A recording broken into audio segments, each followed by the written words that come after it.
ஓரணியில் தமிழ்நாடு அப்படிங்கிற ஒரு கான்செப்ட்.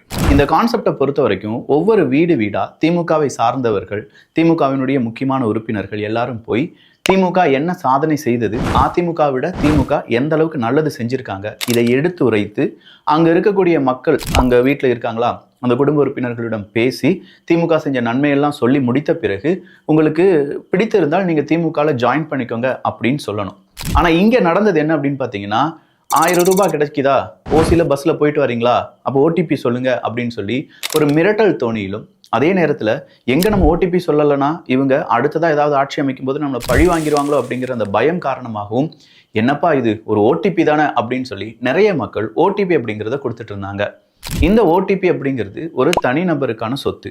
இந்த சொத்தை ஒரு அரசியல் கட்சி அவங்களுடைய லாபத்துக்காக, அவங்களுடைய உறுப்பினர் சேர்க்கைக்காக பயன்படுத்துறது பெரிய தப்பு அப்படின்னு சொல்லி நீதிமன்றத்தில் ஒரு வழக்கு அப்படிங்கிறத ஏடிஎம்கே கொண்டு போடுறாங்க. அந்த வழக்கினுடைய விசாரணை இந்த திங்கட்கிழமை இருக்கும் அப்படின்னு சொல்லி நம்ம சொல்லியிருந்தோம். இப்போ மதுரை நீதிமன்றம் என்ன அறிவிப்பை கொடுத்திருக்காங்க அப்படின்னு கேட்டா, ஓடிபியை நீங்க வாங்குறது இப்போ தற்காலிகமாக நிறுத்தப்படுகிறது அப்படின்னு சொல்லியிருக்காங்க.